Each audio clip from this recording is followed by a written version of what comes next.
how is it actually going to bring a new roles on security, audit, or governance? Is it like we can upgrade to that, or is it like a complete different thing we're learning from this? Right, what we're seeing a lot of layoffs occurring at big companies, Microsoft, AWS, Cisco, Meta, right? Those are big deals when we're seeing several 100,000 people in IT getting laid off this year. And so what I am finding to be an extremely resonant phrase is future-proofing your career. One skill that every future AI governance professional must develop, you feel? Strong skepticism of what Huh. comes out of the AI, right? I Hmm. think that one of the big dangers that we've talked about, people don't understand this. AI's job is not to be right. Hmm. AI's job is to give the answer that will please you.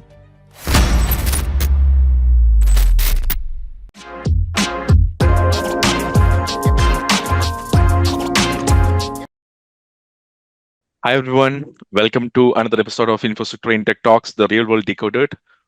So for a long time, the certification like CISA, CISM, CRISC, CDPSE, CGEIT, etc., have helped professionals build a strong career in cybersecurity, audit, risk, and governance. So today, actually, the organizations are moving towards the AI. In fact, many organizations, including financial, healthcare, banking, a lot of organizations are adopting this AI. So AI is something which is influencing business decisions, automating the process, and every single aspects of the organization from the least critical to the most critical. A lot of challenges are also arising in terms of security, accountability, risk, and governance. So, and also there is a lot of certifications emerging on the same, like AAIA, AAISM, AAIR, and all, to prepare the people to work with this AI and cope up the challenges and make sure that people are ready for that. So today we'll explore the benefits of what is AI governance and why it becomes critical for an organization, and what exactly these certifications are all about, and how it can basically benefit in terms of security, audit, and risk. So joining us today, Mr. Chris from ISACA, and who is working with a lot of organizations closely on AI governance, risk management, and responsible AI adoption. Welcome, Chris. Thank you, Krish. Much appreciated. Great to be here. Okay, let's begin. So actually, AI is something which is adopted by every organization in their everyday business operations, and also it's something which is affecting a lot of decisions. In fact, from the point of data, from the point of processing the information, handling critical tasks, account, and like helping the businesses to ensure that it is optimal to the security and everything.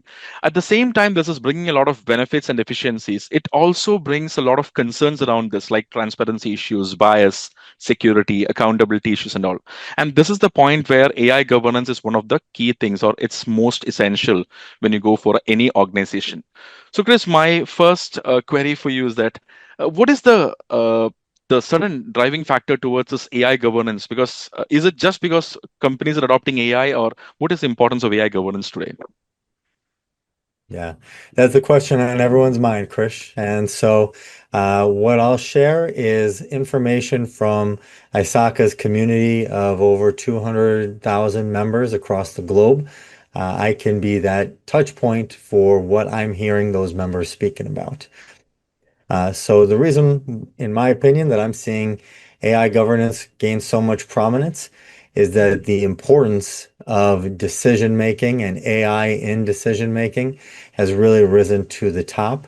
And organizations are now recognizing how much risk is possible through the use of AI. If you break down everybody in IT right now into two different camps, we've got the AI advocates who are ready and willing to use AI to do their jobs better and more effectively and advance their organizations. And then we've got the AI skeptics who are refusing to use AI, or perhaps because of the dangers and the risks there are saying, we're not ready for that, right? Yeah. And so we have this push and pull between those that are advocating for it, but rapidly increasing risk, and those that are choosing not to move forward with it, but are at serious risk of being trampled by those that do use AI, who are gaining efficiency, gaining profitability, and will leave the AI skeptics behind. So AI governance is the response of the community to look to the leaders of these organizations to ensure that AI is being used responsibly to get the right gains that are required for the organization to thrive. Yeah, indeed. Like, in fact, I have seen a lot of people who basically say that AI is just going to be just a bubble and it will be only for short time. The same we will hear for like when this cloud computing came, when this many technologies came, the same kind of opinions that people had for a long time, and now people are realizing that AI is something which is going to be with us and lead the way for a quite long time now. So, when we talk about this AI governance and all these things, actually, what are the major risks that the businesses face when there is an AI system deployed without proper governance or a proper visibility? Yeah, it's a great question. And so, what I am seeing a lot of conversation in the community is talking about what happened recently with Claude Mythos. And so, anyone who's not familiar with that story, it is worthwhile to check up on. And so, Claude Mythos is a version of Claude developed by Anthropic that was utilized to identify thousands of zero-day threats in modern systems from a cybersecurity standpoint. We saw that AI was able to act as a cybersecurity threat in a controlled test environment in a way we've never seen before, right? And so that's where we're now in a position where the risks that are possible from these different types of tools gaining such strength are very significant. There are two other risks that I want to call out.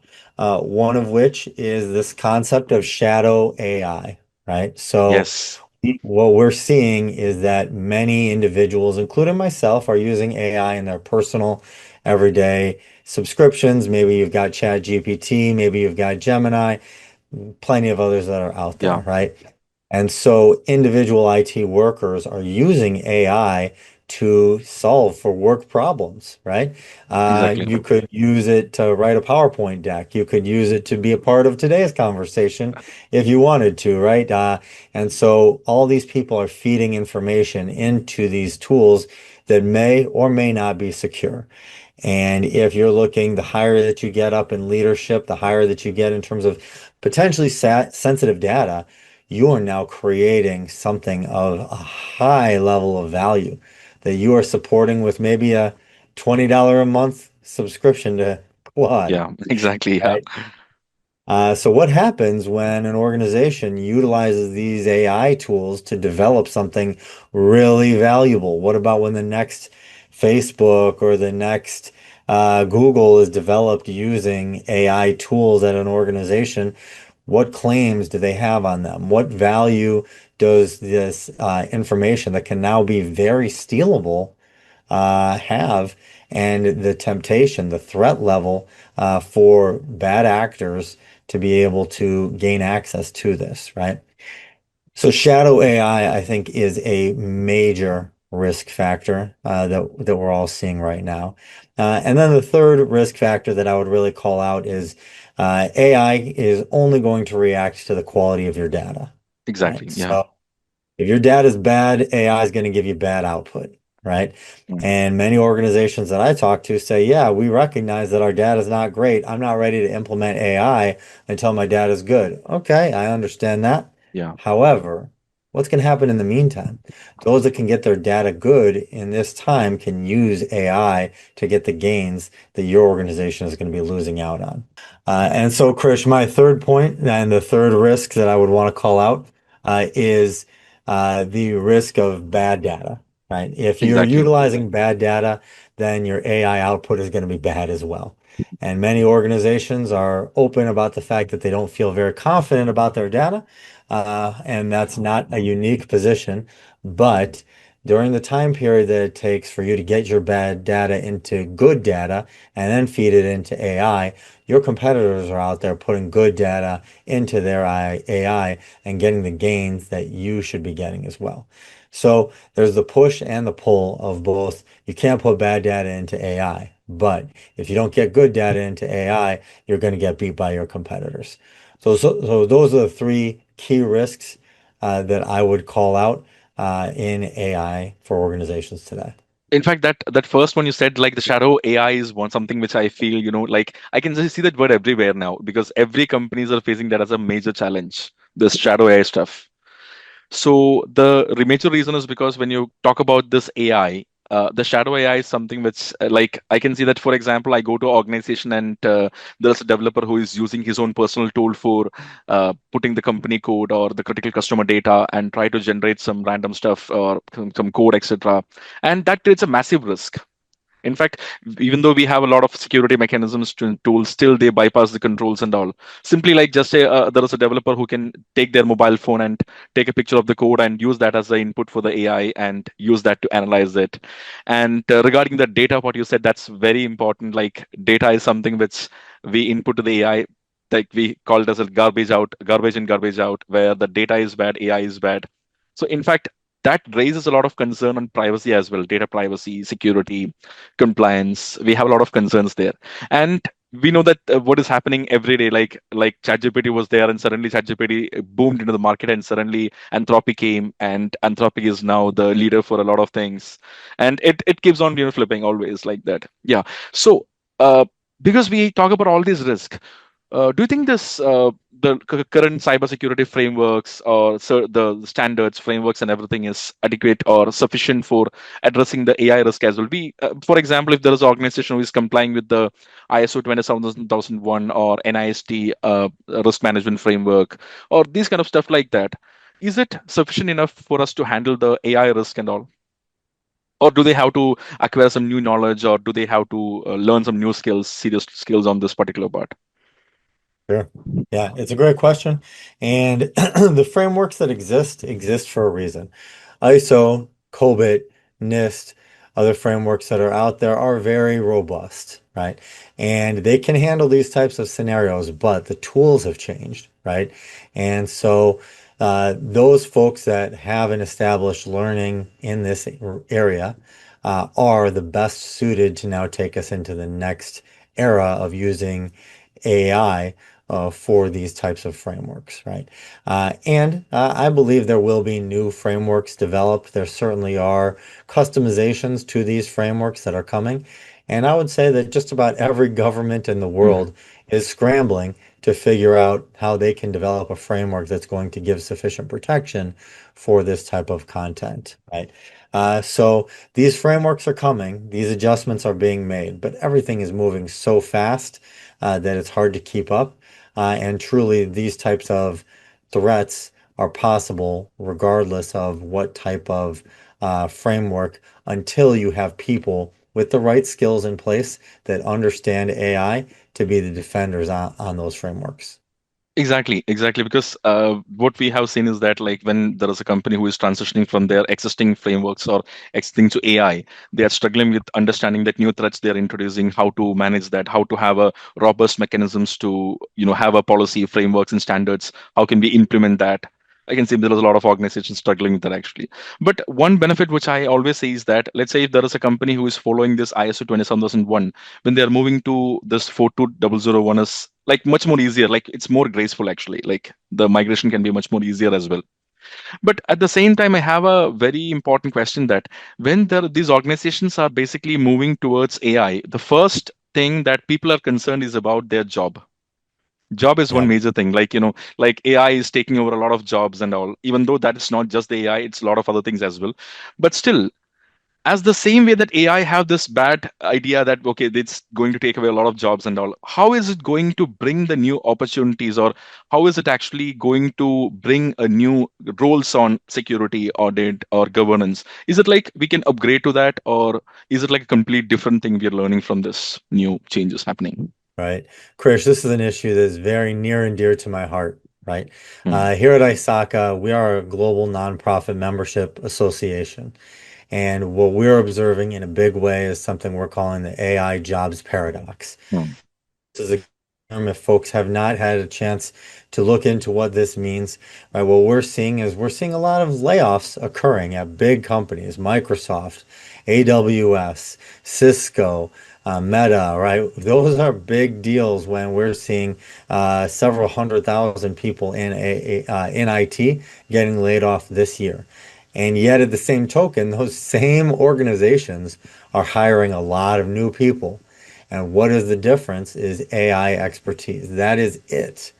And so, what I am finding to be an extremely resonant phrase is future proofing your career, right? Hmm. So, if you're already in IT, you're understanding that AI may put your job at risk, but there are going to need experts with the IT skills to then adapt that into utilization of AI skills.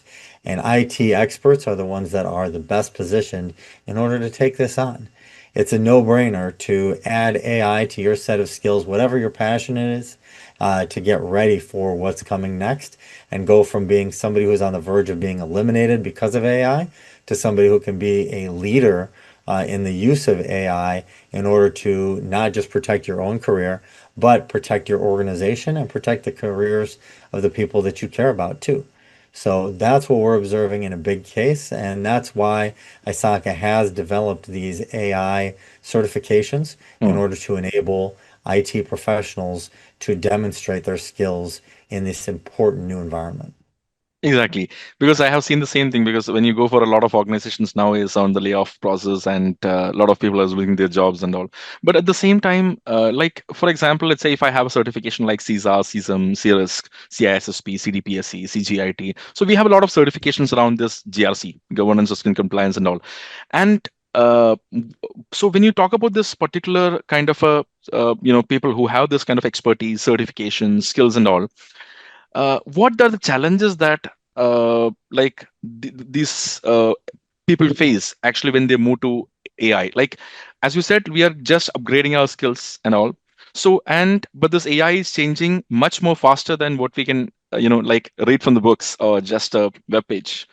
So how do I keep up with this particular knowledge which is coming up? Because like this Anthropic is that cloud mythos, and a lot of stuff is happening every day. And even I can see there is a lot of newsletters coming. LinkedIn is flooding with a lot of posts on AI.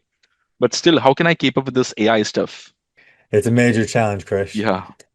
But what I would say is to get your learning in a way that is product agnostic, Mhm. and then you'll have to learn what the tools are, Okay. right?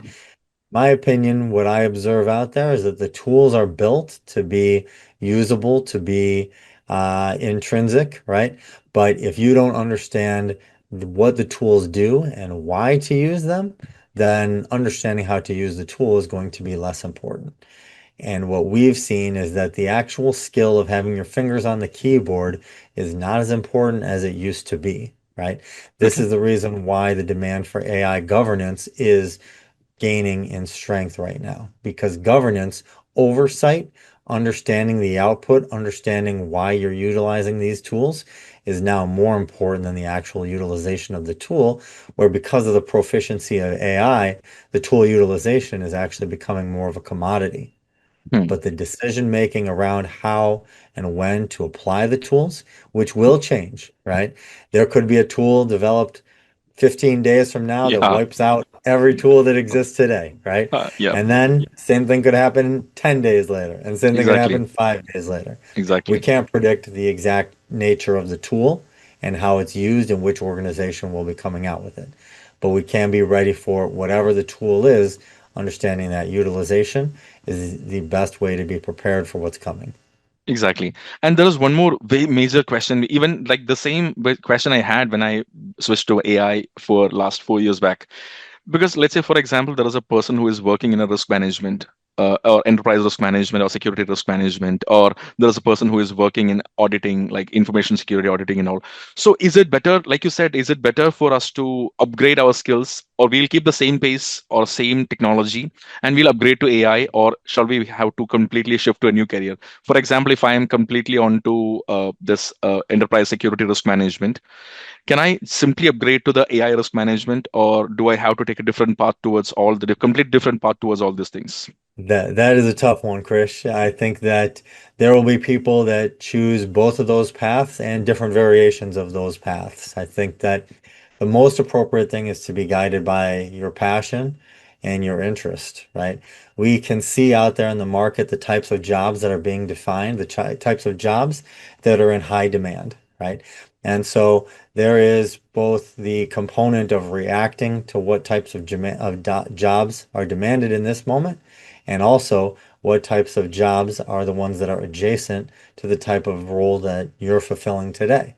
Right? Mm, And so, what we are doing the best job that we can of is getting that information from the community to understand that and then put things out there to prove skills, right?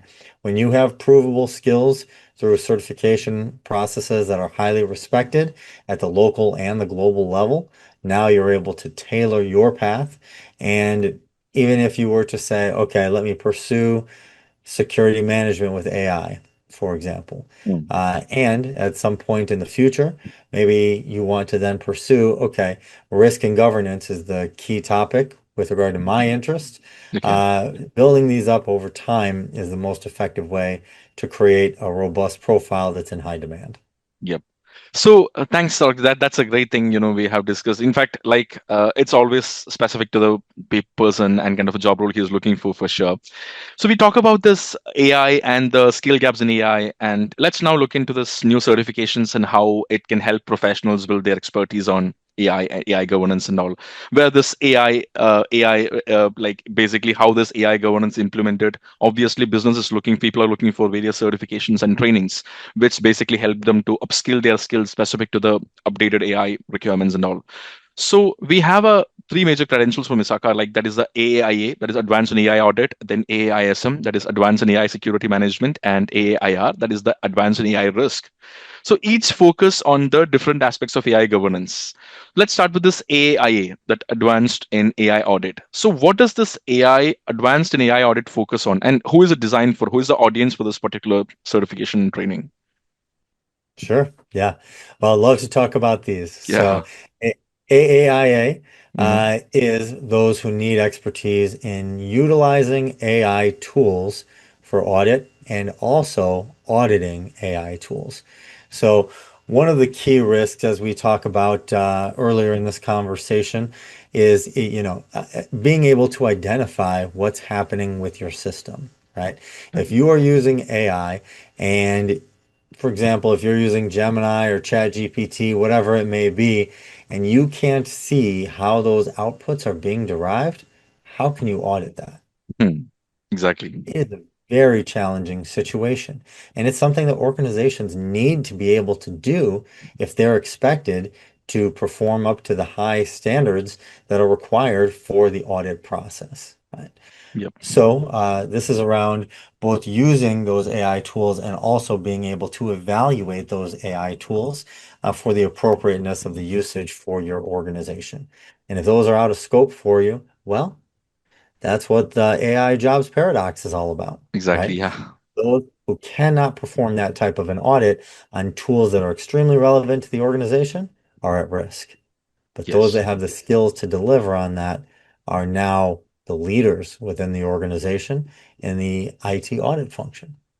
Exactly. Uh, one important thing about AAIA as well is we've worked to make it very flexible in terms of the prerequisites. It is an advanced certification. So unless you have a prerequisite, you won't be able to obtain it. Hmm. But that speaks to the robust nature of the content that is within it. It's not a, certification that just anyone can go get, right? It really demonstrates significant value and therefore it's in very high job demand. And for that reason, we've seen AIA since our launch of it last year in 2025 has done fantastically well across the globe as a highly demanded AI certification. Yes. In fact, I have seen that content and like that's amazing. It's like you said, like it's not just for a certification anybody can go and pursue. It's like we have a very clear prerequisites, which is actually very important for a person to know before they go to this AI auditing and all. But still, just a small pointer for those people who are listening to us actually. So, what is the major difference between auditing a traditional IT infrastructure and the AI systems? But doesn't feel much difference, right? It's actually like even though we have some new challenges coming up there, so it's like a small gap we have, right? I'll let you make that statement, Krish. Man, that is a very technical question that, in my opinion, depends on what Hmm. your systems look like today and which tools you're employing to perform that in the future, right? For Yes. those that maybe are using more of an antiquated set of systems, it may be quite a large gap between a modern system of audit that utilizes AI tools and organizations that extensively have AI built in versus those that are still maybe back in the Yeah. 1990s from their IT systems. From Hmm. time to time, I'll work with major organizations, ones that you wouldn't expect to be behind, but they'll say, you know what, we're in the process of adopting COBIT. Great. What version are you on? COBIT 4.0. Oh, okay. All right. So, you'll find organizations that take things slowly, right? That are, very deliberate in their implementation. Well, they have a long way to go to get Hmm. modern. That being said, having knowledge of what the tools look like today is the best way to get modern and get prepared for the level of AI threats that exist today. Exactly. Perfect. That's great. Okay, now let's move on to that AAISM, which is basically talking about advanced in AI security management. So when talking about this AAISM, so actually, what is the major advantage a person will get when he's moving from this traditional cybersecurity management to this AAISM level certification skills? Yeah. So, Krish, what I would highlight here is really that the AISM, the prerequisites for that are the CISM, CISM, and the CISSP, Yeah. right? And so those are two great certifications that we have a lot of respect for, of course. And the transition here is what I mentioned about once when you needed your fingers on the keyboard, that was the skill that was in the highest demand. And there's still plenty of demand for that. However, as AI is now starting to take over aspects of that, what is it that you need even more is design, system oversight, security management. That's where AISM really comes in and can Hmm. take those folks that have great certifications, as those two that we just mentioned, and take it to the next level to employ AI in the carrying out of their everyday tasks and system design that is essential to being prepared in the next security environment. Perfect. Okay. Actually, moving on to the next one, actually, like that is one of the things which excited me a lot. Out of these three certifications, my personal favorite is this advanced in AI risk because maybe because of I am a person who is working in this risk management for a long time on cloud computing, information security, and all. So, and when I saw this for the first time, I felt like this is something which I need to take immediately because that feels so interesting. So, this advanced AI risk is focusing specifically on this managing this AI risk, decision making, and the responsible AI governance and all. But like, even though I know that it's basically something which can suit my profile, what is the exact kind of audience for this AAIR, that is advanced in AI risk? Yeah, yeah, thanks, Krish. Glad to hear that you're so excited about it. And I would say that the community is expressing that same. So AIR is less than a month old in the marketplace, and already we're seeing massive oversubscription for it. The demand for it is very high, even quite a bit larger than AIA or AISM at this same point of launch, which has been quite surprising to ISACA, to myself, to the community. Those things have done very well, but AAIR is on pace to eclipse it, right? And what I have heard from the community is that the content is extremely strong. Hmm. And so there is just so much demand for this type of certification in this moment that we're living in right now. It may be the fact that AI has finally gained enough traction to convert over more of those skeptics into AI advocates, right? Or even those who are skeptics are saying, well, this is the part that we need to understand, right? We've Exactly. also made this a very inclusive set of prerequisites so that over a dozen different certifications that are out there in the marketplace, including some of them that I've named so far, do qualify for AAIR, right? So as those folks that are out there that are looking to satisfy their prerequisites and satisfy their CPE requirements for their existing certifications, AAIR just seems like a great fit for what is needed in the marketplace right now to understand the scope of those risks that we've really been identifying. And the risks are coming from many very unexpected places that really were extremely hard to predict. Exactly. In fact, that the major reason why even I also like wanted to simply just go for it directly. The reason is because when I talk about this AI as a governance professional, I have seen that a lot of people talk about the various challenges they are facing, the risk they are facing, and this new AI tools coming up, new use case of AI in for the businesses and all. So risk is the biggest concern we have in terms when talking about the AI perspective. So obviously, AAIR is one of the best things. We means that's I guess that's the primary one which is available now in terms of risk specific for AI in the market. So we're talking about this AI governance for some time. So can we just discuss about something more specific to the business levels where we talk about the algorithms, responsible usage of AI, and risk management? Where what are the some actual real world situations when an organization actually struggled due to this lack of an AI governance? Can you name some examples of how an organization has struggled in terms of this lack of AI governance? Sure.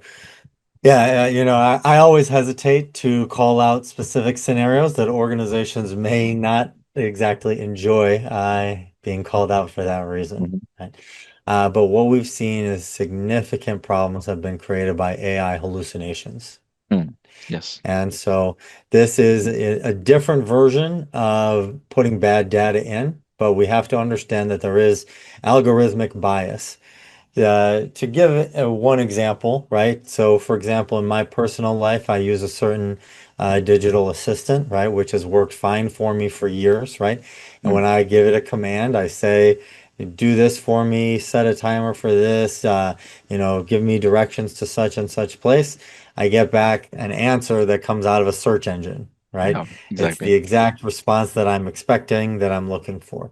Then, as that digital assistant has now incorporated AI into it for quite some time, probably about the last 9 months or so, the answers that I was getting back were bad Mm. and frequently wrong, Okay. right? I Yeah. think that we've all seen that AI has the ability to give a very confident wrong answer, Hallucination. right? Yeah. Yeah. And so when we start getting into that type of scenario, and now those are being depended on for business decisions, that exposes us to a tremendous amount of risk. Yes. Um, Okay. Yeah. Please go ahead. I would say that we're finding people that are developing attachments to their AI that is causing them to become biased towards Plenty. the AI responses, Plenty. Yeah. becoming dependent on it, and maybe losing their ability to identify what's accurate and what's not. Yeah. I think that's a risk that not many people are thinking about in this moment. I mean, like that's a very true thing. Like when talking about this dependency towards people towards this AI, it's actually like drastically increasing. And even I forget the name of the disease. Actually, there's a psychological condition which is developed now, which talks about that those people who get obsessed with AI or addicted to AI and can't even talk to humans. They just want to always speak to AI as their personal friend, assistant. Like that happens a lot. But Yeah. this is actually a serious issue when talking about this kind of a dependency towards AI and this AI like automation bias where we believe that AI is everything, AI, what AI says is right. Do you think this AI accountability is the bigger now getting the biggest challenge there? Because tomorrow, if something happens for a person because AI said so, or I have a AI tool and because the AI tool told me something to have a medicine, have something, and if something happens to me because of that, who will take the accountability? Is it like do we have some specific regulations for that, or do we have some kind of a specific guidelines for that to talk about this AI accountability? I think the guidelines for it are completely insufficient to what's required in the environment. And Hmm. that is, as we've been speaking about, the driver of AI governance. Who ultimately owns it? Is it the business manager? Is it the board? Right? Is it the consultant that the board has brought in to provide AI context? These are decisions that are really affecting organizations and carry massive liability, including to and up to the ability to actually destroy the organization if the wrong decision is made or if the important data is then seized as a result of using AI, and then the rights to it are either stolen or not properly governed. So I think that we are far from a point of comfortability with what AI can do. Exactly.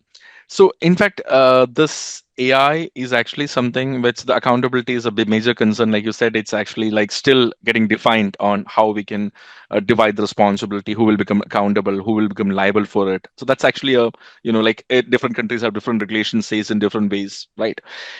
Do you think this AI governance is specifically the responsibility of a particular team in the company, let's say the security and risk team or something like that? Is it just a responsibility of one single part of the company or one single person or a team? Or is it like a more widespread kind of stuff like that? Sure. Krish, I think everything starts at the board level with governance, Yeah, right? Which at that governance level, I think, the best example that I can think of is that, if we remember 10, 15 years ago, then IT risk was all contained within the finance department. exactly. Exactly. Yeah. Those organizations that were more ready, that were more sophisticated, then they created the IT risk team, Mm, right? mm, And then they created these functions separately within that, and new organization, excuse me, new roles were created around this.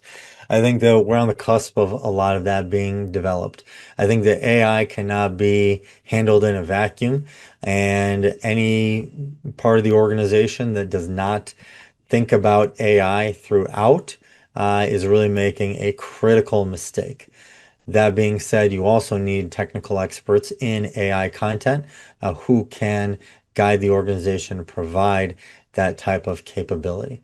2 weeks ago, I was speaking with a very prominent AI skeptic, okay. and what he said is there's certain things that AI cannot improve on. And we happened to have a glass of water between us at the table, and he said, AI cannot make this water any more water. It is water enough. You Mm, can't have AI water, right? yeah.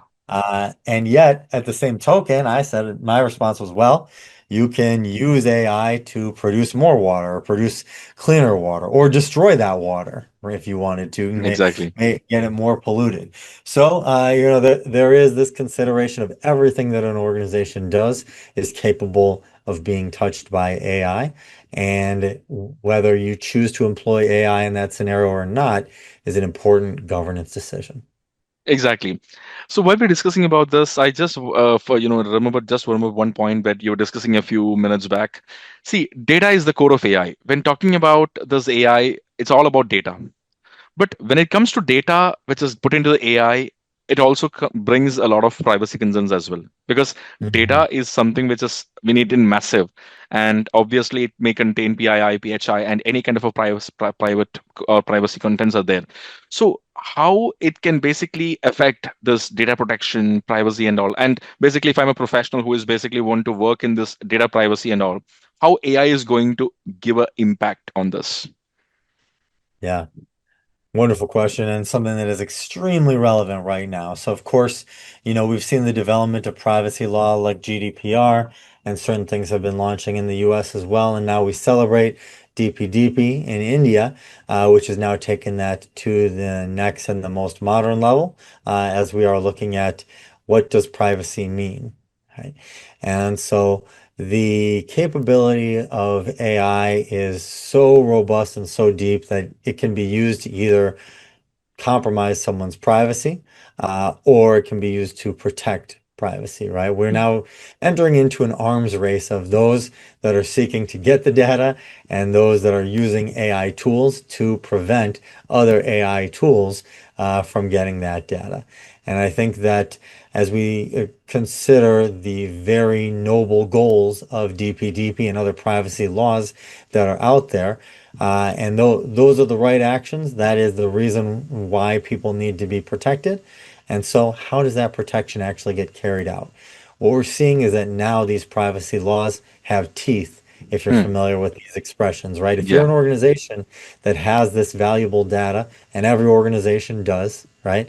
Every organization has data that they are not permitted to let out into the marketplace. But if you get cracked, did you use the right procedures to defend yourself?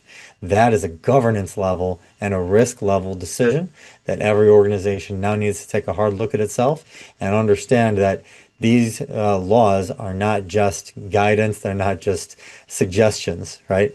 Yeah. These are responsibilities of corporations to ensure that their user private data is protected.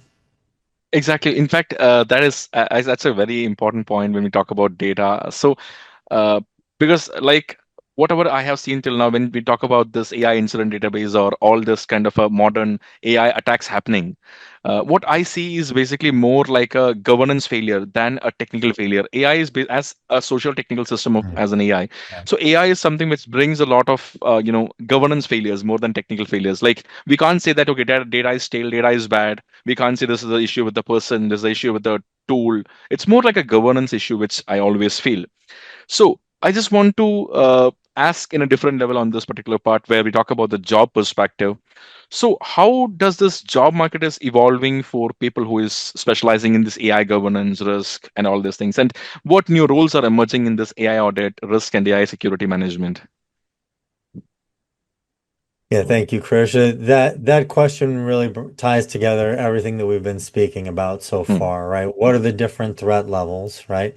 Where we see things like more advanced AI tools than we've ever seen before, like Claude Mythos, right? And Hmm. then we're seeing the shadow AI development putting many, many organizations and people at risk, right? And then we're also seeing a wide variety of data capabilities. Like you said, Hmm. if you have a technical failure, you are liable for a lot less than if you have a governance failure, Exactly. right? A Yeah. governance failure is really going to come at the organization in a much broader scope. The tough truth that we all need to accept is that technical failures do happen, right? Hmm. Hmm. And the speed at which AI is changing means that there's going to be breaches. There's always going to be breaches, right? Yeah. But we need to make sure that we're having the decisions in place that are preventing those breaches to the greatest degree possible, so that we are prepared for what happens in the future. And that's where those jobs lie. And the jobs that cannot provide that type of guidance are the ones that are getting cut, sadly. We never want to see that happen. But the ones that are getting hired to replace those are the ones that are prepared to utilize AI tools to protect the future. Perfect. That actually answers my question well. So, there's just one more question which I have is actually, see, those people who are listening to us, those professionals who are listening to us today, to if they want to start building their expertise in AI governance and all, do you have some learning path or some suggestions for you to tell them just as a starting point? Because if there is a person who is listening to you, like there is a security manager or a privacy expert, data governance expert, auditor, in every level, like if they want to start with this AI governance, do you recommend some kind of a learning path or some suggestions you have? Yeah. Yes, Krish, I do. And so I speak to thousands of people annually, right, to around the globe, to talk about this exact topic. This is my number one recommendation is don't wait, because you have a great job right now, I assume, for the people that we're talking to, right? You have something that you're secure, that you perform well. You may be an expert in that particular set of content, and that's great. And there's a lot of people that have that capability out there, right? But the reality is that things are moving really fast in this moment. And the faster that you get ready for what's coming next, the more leverage that you will have in that conversation. So I've seen people who are financial auditors who are recognizing I need to have capability in the IT space. I'm seeing IT folks that are now seeing that they need to have capability in the AI space, right? Hmm. Be guided by your passion, be guided by what's in demand, but don't wait. The opportunity is now, and you don't want to be in that you don't want to be on the wrong side of the AI jobs paradox. You have this opportunity right now to use training content to then get the skills you need and demonstrate that you have the skills that you need in order to be on the other side of the AI jobs paradox and protect the things that you love and that you care about. And there's no substitution for that. That's great. That's great. Exactly. So we need to start now immediately because when talking about people who is actually working in risk compliance and all this kind of areas, the first thing is that like they just wait. It's just happening. We will just keep on waiting, and that brings the major challenge. But the moment that I understand is going to change a lot, and we start immediately, that the best thing we can do now. So before we finish, I just want to ask you some few questions, which I want just your first thought answers only. There's just a quick answers I just want. Sure. So one AI risk that the organizations often underestimate. Outside of the ones we've talked about, I think shadow AI Shadow AI. is Yeah. people don't understand the level of what can be done, right? Even if you have an organization that has their own internal AI tool, right? But you say, for whatever reason, we have Chat GPT and I happen to prefer Claude. Hmm. So when I put together a PowerPoint deck, maybe I just want some Okay. thought building, something of that type. So I'm going to use my Claude subscription. The Yeah. reality is millions of people are doing that right now. Exactly. And Exactly. or it's very difficult to tell when that's happening and the extent to which it's happening as an organization. And this can even be at the highest level of leaders at the organization. Individuals may think it's harmless, right? They may not be aware of exactly how much they could be causing damage to the organization through shadow AI. Exactly. Perfect. And the next one is so what is one major mistake that you found organizations make when implementing an AI? Hmm. Bad data.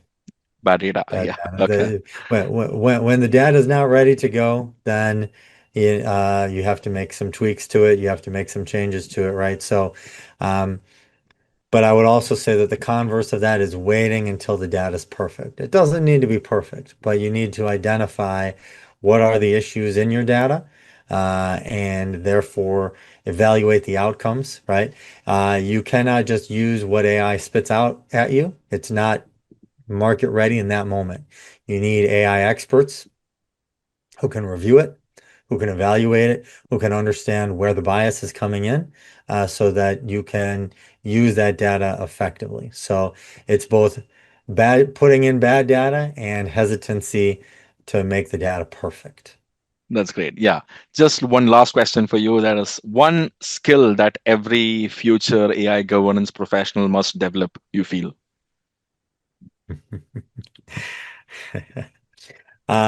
Strong skepticism of what Uh-huh. comes out of the AI, right? I Hmm. think that one of the big dangers that we've talked about, people don't understand this. AI's job is not to be right. Hmm. AI's job is to give the answer that will please you. Exactly.